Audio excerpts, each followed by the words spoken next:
Okay. There's this. So, hi, I'm so excited to be here with Lella Gandini and Cathy Topal. Let me tell you a little bit about them, although you probably know already.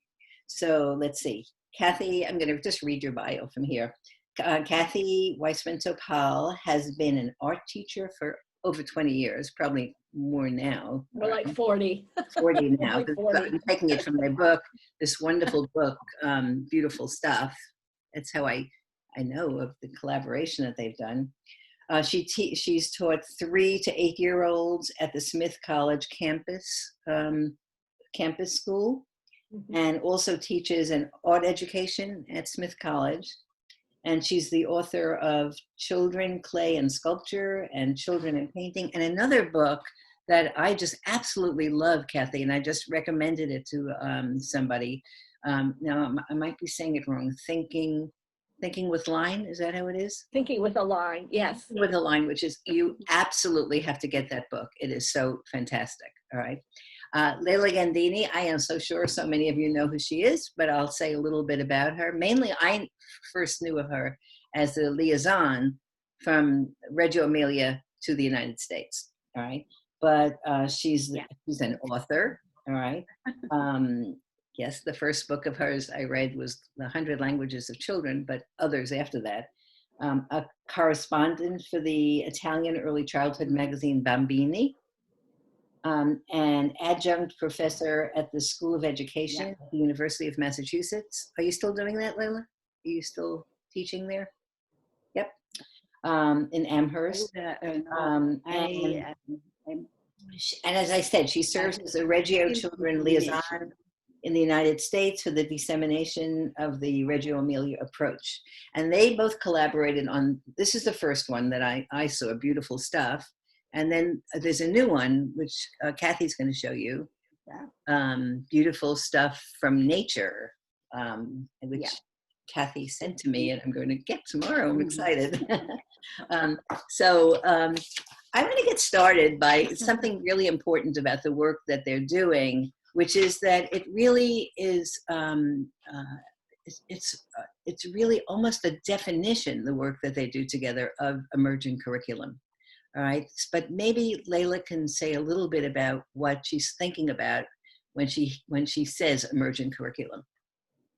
So, Lella, how would you describe emerging curriculum? Whoops, in a way, I want to take away the idea that curriculum is something rigid and something boring, or something that somebody is going to impose on you. But what we've discovered with Cathy, working together with materials and also with other teachers, is that there is so much that is coming from the direct interaction of the teacher, the children, and the materials. The materials, in a way, speak to you, suggest gestures, suggest exploration, suggest other discovery. And with Cathy, we realized that that is the best part of working with material, beautiful stuff from nature, beautiful material that are not for nature, and it is the continued discovery that makes the curriculum itself much more flexible and owned by the people who are handling the material, discovering the nature. So I get this has been a pleasure. That's still going on. It is really, well, I think we'll continue to discover, we hope. Right, the continuing discovery is so important. Cathy, do you want to add anything to that, or does that say it? You know that young children, they're not still mostly, they're touching things. So it's just a natural thing to explore material. Right. With all your senses.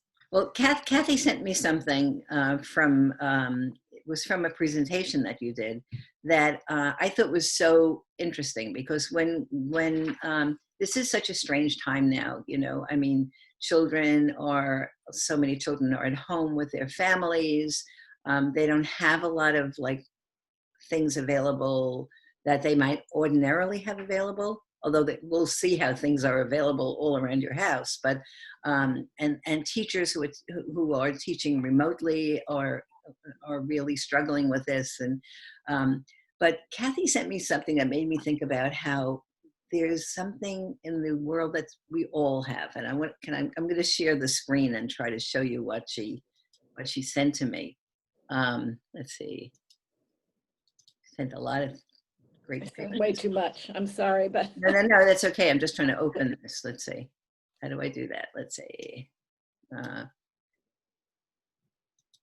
Stop. Okay. Okay. So let's see. Zoom. Let's see. I'm trying to see how I do this. I'm sorry. So it was the clouds. Oh, here it is. Okay, so I'm moving you here, Cathy, so I could see it better. And it was, let's see if I get there. Yeah. So children were outside. Oh, I'm maybe going to show a different one before this one. I want to find the one where they're looking up. oh, let's see. Do you remember what that was called? It's Alamada Sky 1. Alam, and here it is. Okay. That's it. Okay, let me make this bigger. So, okay, you want to say something about this? Well, yes, and actually Layla knows more about this than I do, but this is from New Mexico, and it's children at a public kindergarten, I believe, in New Mexico, and they're on their play structures and looking up at the sky. The teachers caught this picture of them really looking up at the sky. And the sky in New Mexico is, you know, just clear blue, and you can see it forever. It's special. But Cathy said something really important. She said the teacher caught them looking at it, right? So the teacher was really observing them and maybe wondering about what they were thinking about, right? So yes, another thought that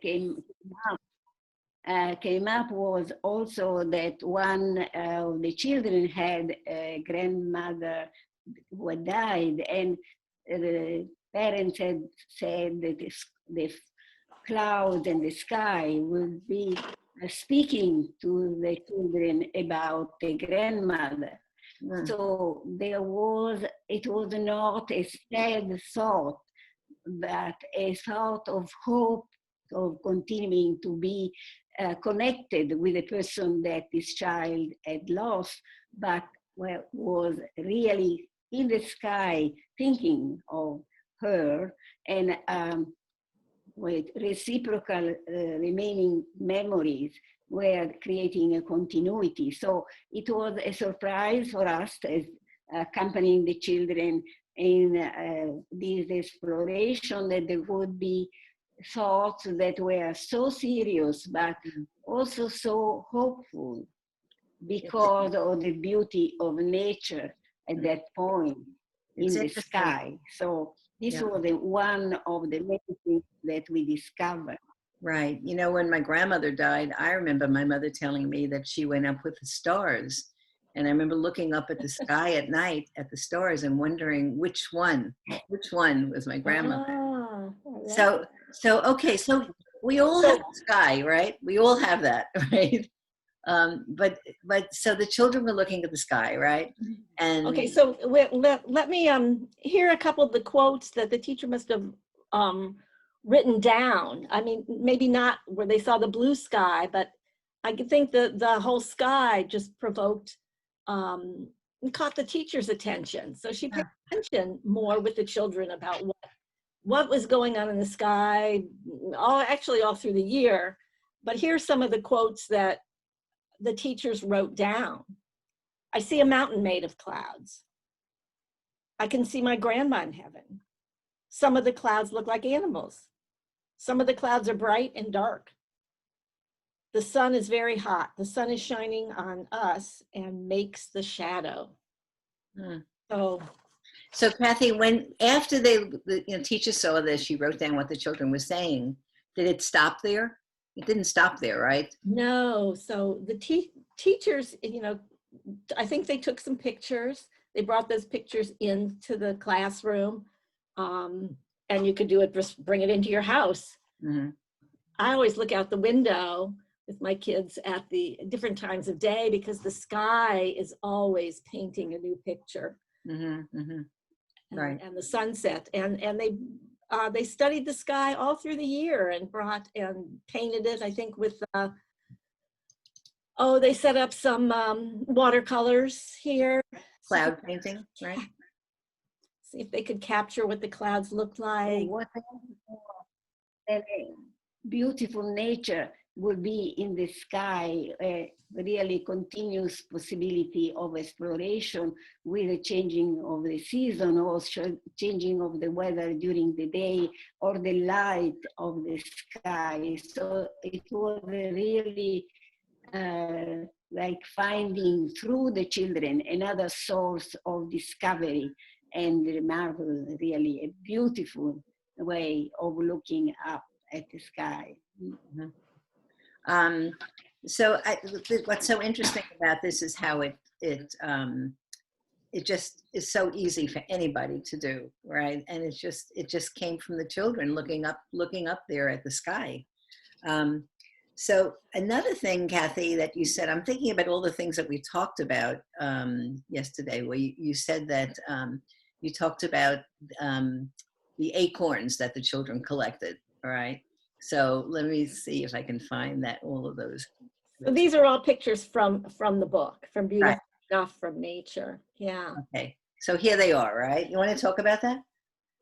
Well, yes, this is a story from Virginia, from teachers in Virginia.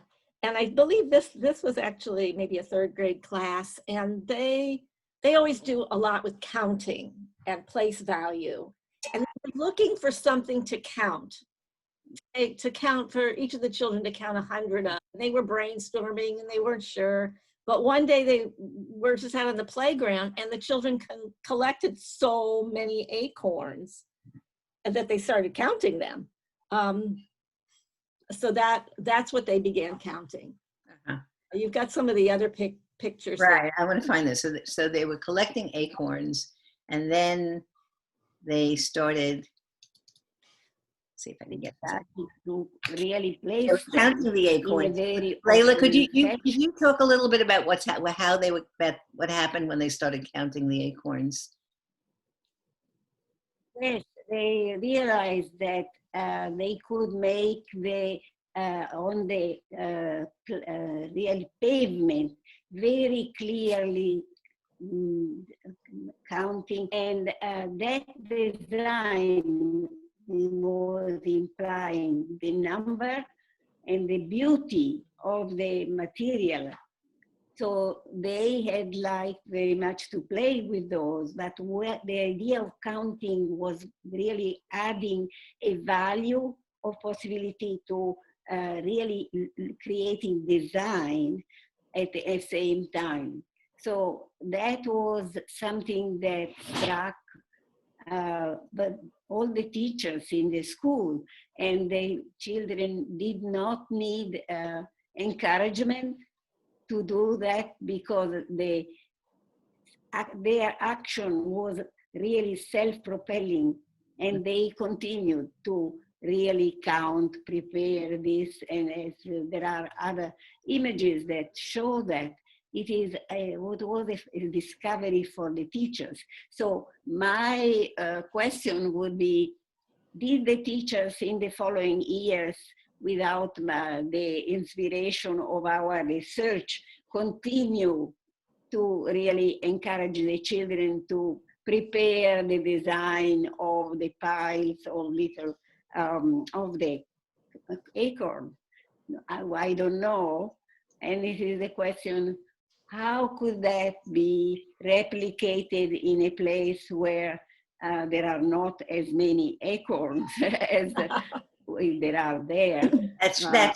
That's what I was saying to Material. Cathy yesterday. Like, Well, one of the questions, Layla, that the teacher asked, because they had so many acorns, and every time they started counting, they lost track of them. So the question was, is there another way of counting we could use where we didn't have to start with 1 each time?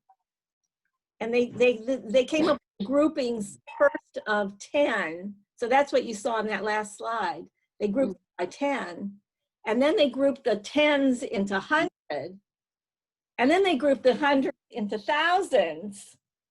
And then they were able to count. They had something like 5,200 and something. so without their even knowing it, they were doing this incredible math lesson, right? Yeah. And it wasn't like a workbook math lesson, but it was something that was authentic, that was meaningful to them. But then I said to Cathy, Cathy was telling me about this yesterday, and I said, I live in Brooklyn, and it's a city street, and honestly, I don't think children could find acorns like that on the city street, but they could find leaves. And Cathy came up with this picture that she had. And yes, this is something that that I could see happening right here, right in front of my house. I haven't swept very much. And we are full of leaves. So if children collected bags of leaves, I mean, what could they do with those leaves? So many things, right? You have to watch the children, right? That's what this whole book is about, and this idea of emergent curriculum, that you really watch what the children are doing. Right. We don't really pay enough attention. And I think if we watch, so you can see, I think there's a slide, what these children were doing. The shape, not only, but the color, and also the touch or of something that is soft but does not disappear. It's really fantastic for them. So Cathy, I'm gonna open up some, like a picture, and you could talk about it. Maybe we can go from there, okay? Because you sent me so many wonderful pictures. Start. No, they're wonderful. So I don't even know where to start. So this one is the treasure box. Well, here I love this, and this is Serena right here. And of course, we had done a lot of collecting of found materials and sorting them and playing them and arranging them, right, Layla? And we had this collection of boxes, little boxes that somebody brought in. And I think one of the children started making a treasure box. And actually, there was a professor at Smith whose daughter was in this class, and she really wanted to come in, and she came in and showed us medieval vessels, jeweled vessels, and talked about them. And then the children made their own treasure boxes. This was so exciting. So they figured out a design and glued them there. So this seems so, this whole idea seems so perfect.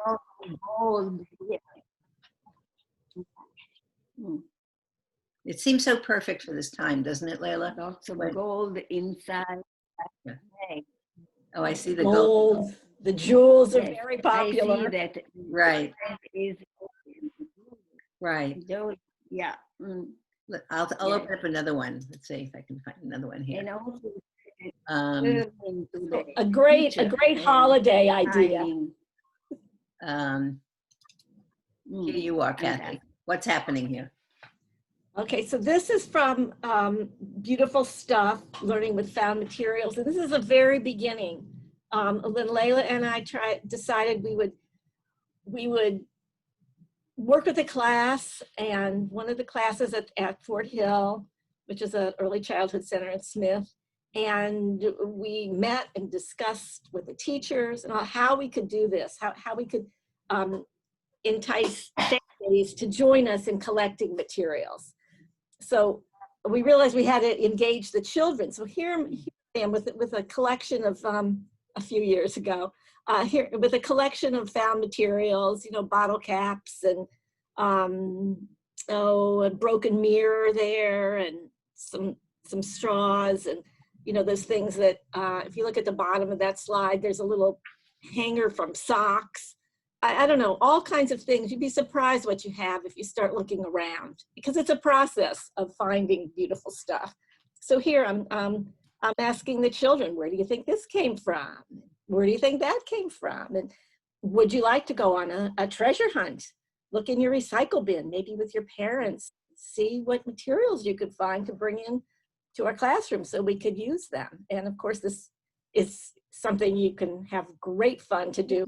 A beautiful invitation for children to bring something into the class.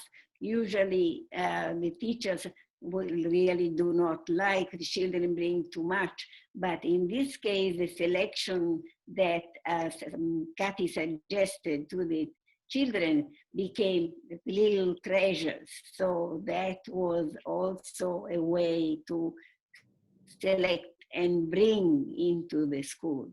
Right. And Lella, they find different ways of sorting the material, right? Like different ways that they want to sort the material into different bins. And so actually they become problem solvers too, right? Yeah, and children really want to organize. They don't really like the mess either. So I just remember doing a workshop with teachers, and one of the teachers, she's got her bag of stuff she brought in, and she says to another parent or teacher, "So what makes this so beautiful?" And so that was a question, because you know, here it's junk. Most stuff's from the recycle bin, or from stuff that's going to get thrown out. But when you work with it, right, then it becomes a make it beautiful, right? Right. Yeah, right. and I want to say something too. So we sent home to children a bag to collect with a list of things they might think about, really for parents, about natural materials, both inside and outside, that they could collect and bring into the classroom. But you know, it doesn't have to be into the classroom. Even if the parents collected materials and put some in a different bag, the children could set out, look what's in there. They discover it, and then you could sort them and find other things to do with those materials. But it's fun to have them in a bag and set them out, displaying things in a store. Exactly. In this picture, we see how Cathy was showing, handling, and with care placing things on the white paper. So to giving values to each little object or plastic or metal, and the children are very, very attentive. Each object could be looked at and transformed possibly in the future. Right. Yeah, that's right. And I think that's really she's modeling in the best way of how to do that. Some of these I didn't download right, so they don't seem to be opening. Well, they were big too. They're big. There's another picture here that I hope, let me see if I can find it, of a child, let's see. Let me see if I can find it. Well, here's one. This is very interesting, I think. And it's not open. You know what? I didn't download it as a JPEG. That's why I'm sorry. Let me see. I'm sorry that I'm taking. Here's one. Okay.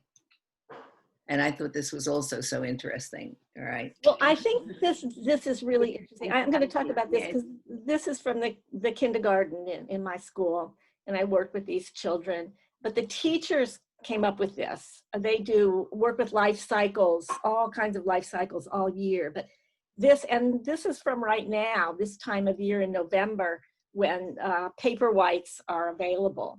So here the children, they each get a paper white, and they're drawing it.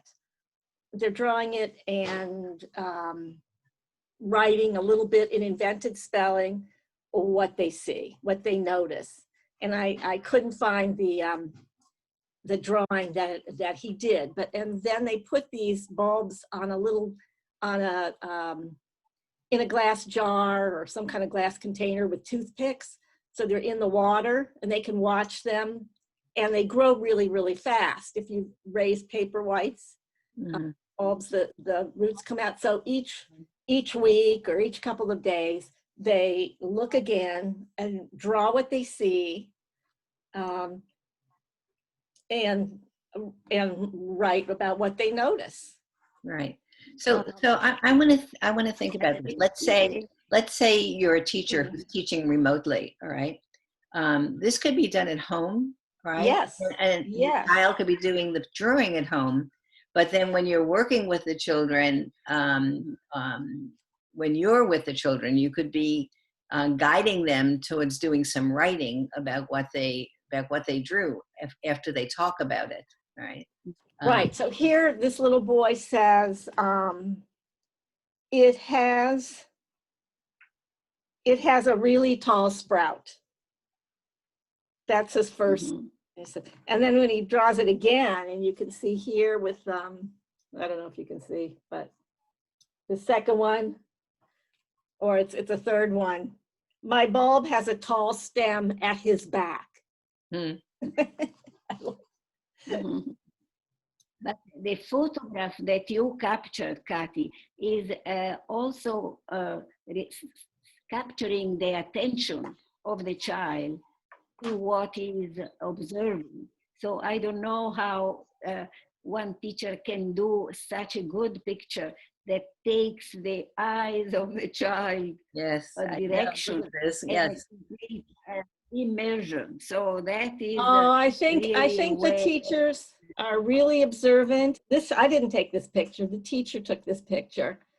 His teacher took this picture. But parents also, you'll see. If you just look, you'll see. And of course, with our phone, it's easy to take a picture now. Right. I want to share something that's one of my pictures, actually. I just have one of my pictures here, and the reason why I want to share it is I want to say something about your book. Okay. So. Oh yeah, that's a great picture. Yeah. So with this picture, all right. So this was a class in New York City on the Lower East Side, and kindergarten. When I first went to the school and I walked through the classrooms, I saw the pictures that the teachers put up of the children's artwork.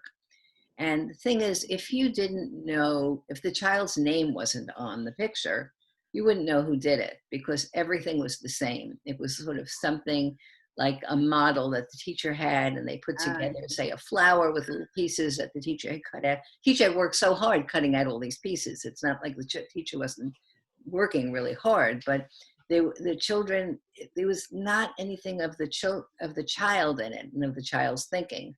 So then we did a study of your book, of your beautiful stuff book in the kindergarten, all right? And the teachers just got it. They just really got it. And they were very excited. They were really watching the children and seeing what they were doing and taking down their words and sharing it with them and actually sharing it with their parents, because there was an article about this school that was written in the New York Times. And the reporter who came, he wanted to see how the parents of these children felt about what they were doing, because they were doing this all through second grade, right? And so he stayed until 6 o'clock at night, because children went to after school and parents came later. And every single parent that he interviewed was so enthusiastic. And this was a community where the parents really wanted workbooks, and they came from a more traditional background. It was mostly Latino community, and their background was more traditional in education. And they had trouble with this at first, the parents, but then they were just so enthusiastic, and they were telling him that their children never spoke so much about what was happening in school. They were talking and talking and talking. But so anyway, this is Jacob's. Jacob made this with the materials that one of the parents actually brought in a box of pieces of wood. So they had wood also. And this was what he collected, and this is what he created. And he did a picture of it, and he wrote a little bit about it. And at the bottom, you can see that there's a little bit of writing. And he was so proud of what he did, you know. It's from your book, you know, this came from your book, and from teachers really seeing that they didn't need fancy materials. In fact, it's better that they didn't have fancy materials, and that they could get the families involved. The families got very involved with helping the children collect things, you know. It was very exciting, very, very And exciting. also, you know, this brings up a great opportunity to just have the child to interview them about what they made. Mm-hmm. For the teacher or the parents to, and it'd be really fun for parents to interview, to ask their children questions like, you know, where did you begin, or can you tell me about what you created here? And so this comes more directly from the inspiration from the radio schools, that the parents have to be participant, and therefore the children learn that the parents would appreciate every little story that comes through not only photographs, but also, you know, what the children produce. So there is a continuous communication, parent, child, school, teacher, and that keeps the teaching and learning fresh, also for the parent, rather than asking for the parent asking to have a meeting with the teacher to know how things are going. So it is done through the children themselves, giving them more satisfaction about their achievement, their drawings, and this is a very good demonstration of this way of learning and documenting. You know, Lella, it's very important what you said, I think, because especially in terms of the connection between the schools in Reggio Emilia and the schools here, I've always felt like we can't completely copy. We're not the same culture, but we can take really important aspects of what's happening in Reggio Emilia and bring those important aspects to our classrooms. And it's those connections between family and teacher and child and observation, I think, that observing. and materials. And material. Can I piggyback on that? Because Absolutely, yeah. this idea of drawing what you created, drawing what you made, whatever it is, was such a power for learning for me from Reggio Emilia, from what I saw in Reggio Emilia. And I was really afraid to ask children to do this for the first time. In fact, I was so afraid, I asked the teacher if she, because I went into the classrooms, and if she would have the children draw what they made. And they did such amazing drawings. But I've thought a lot about this in the years to come, because look back at what you made, you know, and to just enjoy it, to be able to have a chance, and drawing gives you that chance to really look back at what you made, think about how you began, because it helps to draw it like you built it.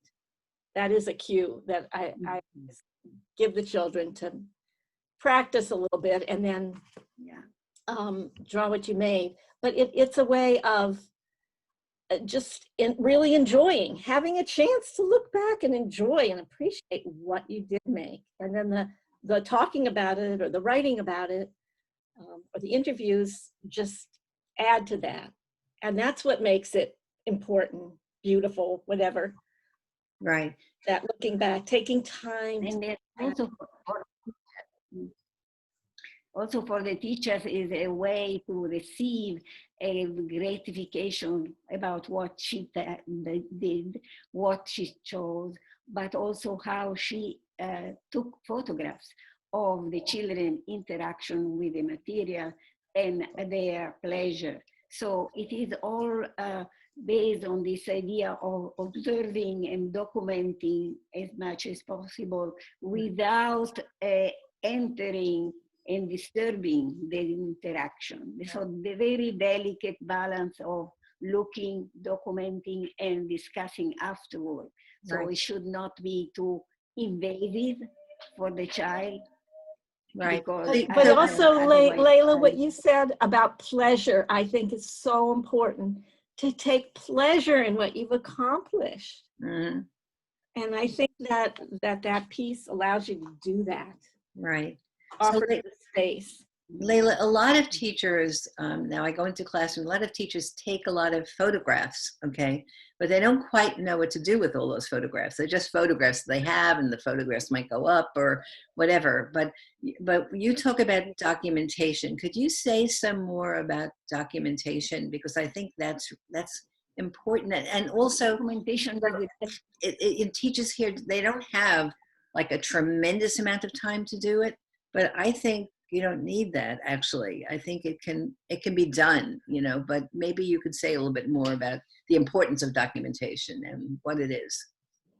Also, for you don't think about photographs as an art of making a beautiful photograph at all costs, but documenting, capturing the moment of interest of the child, which was an example that was just shown to us there. It is really capturing that moment. So the teacher have the camera, and they are not thinking about an art picture, but a picture that documents, that captures the moment. And not always the pictures are very beautiful, but most of the time they really succeed, the teacher, to really capture what they really are looking at. So that takes some time for the teachers to learn that it's not just to exhibit beauty, but the interaction of the child. Right. And Layla,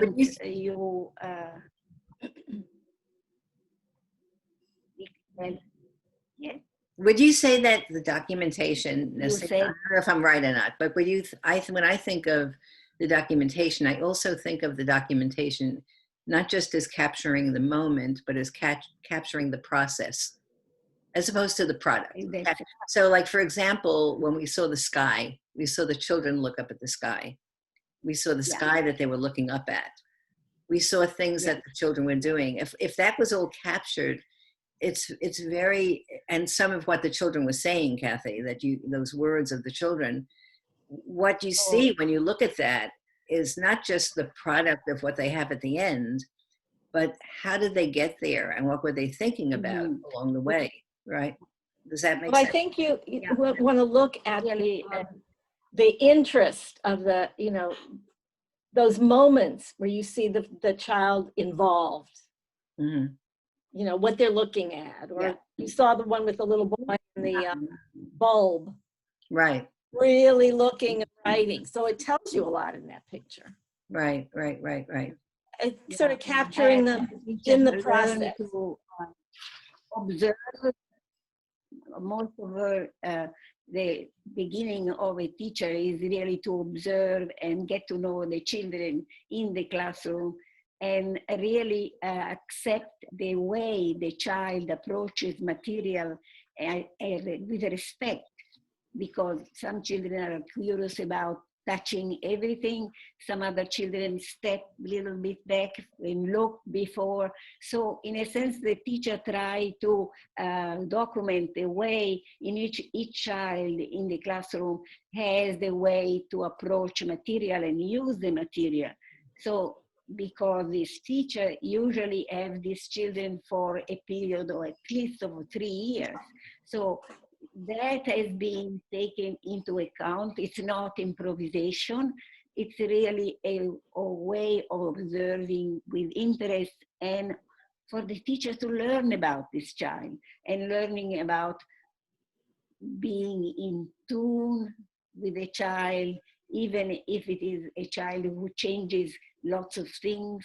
So if a child changes lots of things, the teacher will try to use a camera that can capture that, or take a film camera rather than a photograph camera, so that children who move very quickly in the classroom. This is just an example to adapt the tools of the teacher to a situation, which is done, fortunately, in Reggio regularly now. So but the questions then come up so much more interesting as you are showing to us. So you are giving us questions that are observations already, you see, right. which is very. Can I very share? important. I'm wondering if to piggyback on that, if you could share the picture of the little boy, and he's holding, it's actually a poster. Yes, I'll do that now. Let's see. Because this was a huge moment. This is for me. This is my grandson. Okay. And is that this? Wait, let me see. Day of the yes, this is the day of the 2016 election, and my grandsons were going to come with me to vote. We were going to bike down, and they were going to help me vote. And Zachary kind of runs off, and he's doing something. I don't even know what he's doing. And finally, I go over there, and he's making an election poster. Because he saw all these posters, because we drive by and there were always people holding signs. Right. And he saw that they were words, they're letters. So I just thought this was so great. Moment. And this was 4 years ago, but I came across it last night looking for pictures. Did he read this back to you? Did he read it back to you? He didn't, and you're right. I should have asked him. Because he obviously had something very much in mind when he was writing this. Right? I have no idea. But he also figured out a way to make it so it could stay straight. Right. Like tape and some of these tubes that he had. Well, that also speaks to the idea of materials. Okay, so some of the teachers who I've been speaking with say, who are teaching remotely, right? They said, one of the problems is that some children have lots and lots of toys and Legos and all sorts of things, and then there are children who have very little at home. So how can they, spark an interest in creating and playing? And here it's so obvious that it's not the fancy materials that they need. It's things that they find. And here, tape is great. Tape and paper, tape and cardboard boxes. Cardboard, or things paper. like that, So I think that's really important for parents and teachers to think about, think outside the box, all right? The cardboard box, and think about what it is that children could really, actually, I think that it's more provocative for children to use those unstructured found materials than these toys that tell them just what to do. So, so this is a good example of that also, So when you want to talk about the 21st century skills, invention, problem solving, all those things, that we're really trying to stress in education right now. Right. They're all there when you're. Yeah. I know parents are so afraid now, and with reason, I guess, but they are so afraid of their children falling behind. All right. Now, I would question what is it that they're falling behind and who has made that decision that this is where they should be now. I have big, we're going to, in other discussions with other people, we're going to talk about that because that bothers me. But parents fear that. But if you think about the different standards, they are addressing so many of the early childhood standards right here with the things that you're doing, the problem solving, the sorting, the inventive writing that they're doing, the observation, you know, it's so much, it's so rich, you know. Lella, did you want to say something? I feel like I cut you off. Strength is the joy with which the children can do it without having to have something which is prescribed for them. Right, right. But invented. I think that's a great way for us to end this, to think about that this is truly a joyous way for children to be learning. And not, I mean, as a teacher myself, you know, I'm not in the classroom now, but I was for so many years. It's a joyous way of teaching, you know, and for a parent, it's what a joy to see children doing these type of explorations and to be capturing it. Even Cathy, you mentioned something in the video. I'm gonna be posting a wonderful video of Lella and Cathy. I'll post it along with this blog, but about clipboards, about how teachers can walk around with clipboards and just jot down what they're hearing. Well, parents could do the same thing. You could have maybe some papers together that you keep, and just when you hear your child doing something, or you see them doing something that's really pretty extraordinary, simple but extraordinary, write it down, because then you could talk to your child about it. You know, I noticed you doing, and I'm wondering if you can tell me something about it, or you know, like, what were you thinking then? I was sitting there trying to think about what you were thinking, you know. But it's also, it's visit with the child. Yeah. Very good to revisit with the child, and the child can really describe something about what he did. Then it becomes even more meaningful for the child to see that the interest of the parent or the teacher is about the thinking and his transformation of the material. So that is an additional possibility that we have by teaching this way. You see? Right. And I think the questions, I think they're from Reggio, but I don't know, that have really helped.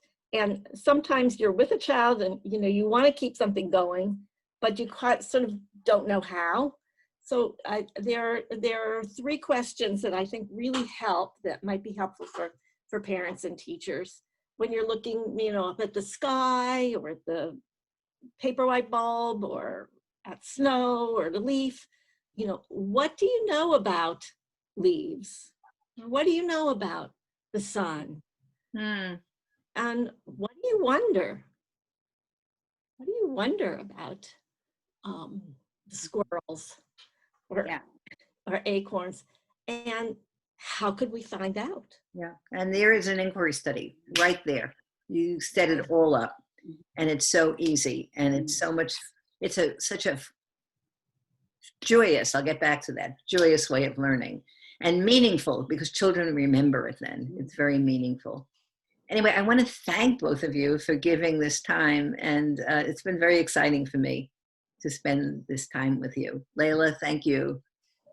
Thank you to your son, Andrew, who's back there, who helped with this. There he is. And Cathy, thank you so much. I know I took up so much of your time. Yes. Okay. Thank you, Renee. Thank you for doing this. I think it's really important. Arrivederci means we will see each other soon again. Ci vediamo? Is that it? Ci vediamo? Okay. Okay, thank you so much. Even more positive. More positive to say ci vediamo, because Ci vediamo, sì, ci vediamo. determine. Ciao.